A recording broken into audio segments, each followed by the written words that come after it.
Sunshine and sabotage. How my yellow Lamborghini crashed a drug ring and exposed a racist HOA queen. My name is Donovan Hayes.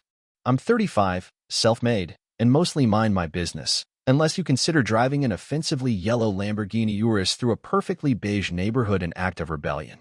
Apparently, in Willow Ridge Preserve, it was more than that. It was blasphemy. To be clear, I didn't grow up with money. I earned every dollar after coding through years of ramen dinners and failed prototypes. But one breakthrough in predictive AI changed my entire life. I licensed the tech, exited the company at its peak, and invested smart. These days, I split my time between Europe, California, and the occasional visit to my house in Washington, a sleek glass and steel residence nestled awkwardly among colonial replicas and vinyl siding mediocrity. The car? Her name is Radiance. A 2021 Lamborghini Urus in Giallo og Yellow. She doesn't purr, she roars. People either fall in love or file noise complaints. And the president of our HOA? She led the latter. Her name was Geraldine Pickens. Picture someone who looks like she eats bylaws for breakfast. Short bob, pastel cardigans, pearls that clink like handcuffs, and a face set in a permanent frown, as if she smelled something mildly unpleasant every minute of the day. Geraldine was obsessed with conformity. Beige houses, beige minds, beige existence. I first met her 2 years ago, shortly after I bought the house. She handed me a welcome basket with homemade banana bread and a 76-page rulebook. These guidelines keep our neighborhood beautiful, she said with a forced smile that could have cracked glass. I nodded, took the bread, and ignored the binder. From the moment Radiance entered the neighborhood, it was war. Noise complaints. Color violations. Claims that the paint was a visual hazard. One letter said my vehicle was attracting disruptive species of birds. I couldn't make that up. Now, here's the thing. I'm not even home that much. Maybe a few weeks out of the year. But when I do return, I like peace. On this particular return, I touched down after a 14-hour flight, drove from the airport in silence, and slipped Radiance into the garage like a golden secret. I wasn't planning to go anywhere. I needed rest.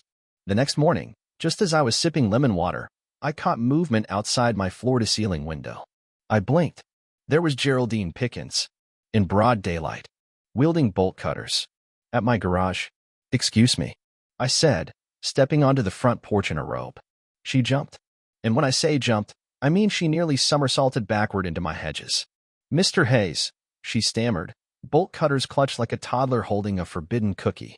I thought. You thought what? I asked, crossing my arms.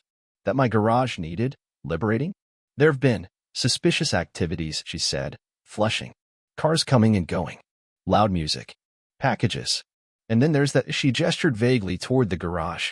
I followed her eyes and noticed the lock mangled, twisted on the concrete like a victim. My chest tightened. "You broke into my garage," I said slowly, keeping my voice level. "I didn't break in. I investigated. There could be contraband, and with the kinds of cars you drive, well, I just thought." "You thought a black man with a Lamborghini must be selling drugs," I finished for her. She had the nerve to look offended. "That's not what I said. It's what you meant." I pulled out my phone. "You're trespassing. You damage property. And you're going to answer for it." Before she could respond, tires screeched. A black SUV appeared like a shark from nowhere. Doors flung open. 3 men in tactical gear emerged, weapons drawn, faces set like stone. "Hands where we can see them," one shouted. Geraldine let out a squeal and collapsed like a melting snowman. "Whoa, whoa." I raised my arms. "I live here. This is my house." One officer approached, radio buzzing. "Donovan Hayes?" "Yes." He relaxed slightly. "We're with the Regional Narcotics Task Force. We've been surveilling this neighborhood. A tip led us to believe this block was being used as a distribution node." I blinked. "In Willow Ridge Preserve? The place where the wildest party is an HOA bake sale?" He nodded. "Sophisticated front. They were stashing in empty garages. Your garage was under watch, but the lock, we thought the operation had been compromised." I pointed at Geraldine, who was still lying dramatically on the grass. It was her. She cut the lock. The agents exchanged glances. "You're saying she tampered with a federal surveillance site?" "Yep." They gently but firmly picked her up. She was dazed, muttering about crime, morals, and community standards. What came next was a whirlwind. Turns out, Geraldine's overzealous racism and bolt cutter activism had actually sped up the operation. The task force, following her misstep, initiated arrests across 5 homes on the block, 3 of which were owned by an LLC registered under a fake landscaping company. The very same landscapers who kept offering to mow my lawn for free. The drug ring was real. The sting was active. And Radiance, my brilliant, unapologetic Lambo, had been a beacon that drew just enough attention to unravel the whole thing. Geraldine was charged with trespassing, obstruction, and interfering with a federal investigation. The mugshot? Let's just say she didn't wear pearls to booking. Meanwhile, Willow Ridge Preserve exploded with gossip. The HOA scrambled into damage control. They sent me a fruit basket. A real one this time, with no rulebooks. A handwritten note from the vice president of the HOA read, "Your patience and colorful taste have helped cleanse our community. We owe you an apology and our gratitude." Suddenly, neighbors waved. Kids smiled at Radiance instead of hiding their eyes. Even old Mr. Kensington from Lot 14, who once petitioned to ban non-neutral car colors, asked me to help him set up email filters on his iPad. One morning, a UPS driver stopped to say, "Heard about the garage sting. That's legendary, man." The HOA, now leaderless and desperate to avoid another PR disaster, floated the idea of me running for president. I laughed. Then I thought about it. Imagine monthly meetings where we actually laugh. Rules about supporting individuality. Lawn gnome amnesty programs. Yellow Fridays. Complimentary car washes for vehicles with names.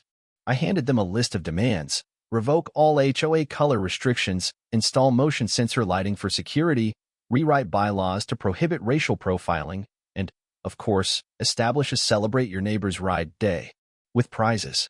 They didn't say no. Whether I become HOA president or not, one thing is certain. Geraldine learned the hard way that racism, assumptions, and bolt cutters don't mix. Radiance still rests proudly in my garage. Occasionally, I leave her parked in the driveway just to see the new HOA board sweat a little. But these days they smile. Because they know better. I didn't just bring a sports car into the neighborhood. I brought sunlight. And sometimes, that's all it takes to make the shadows run.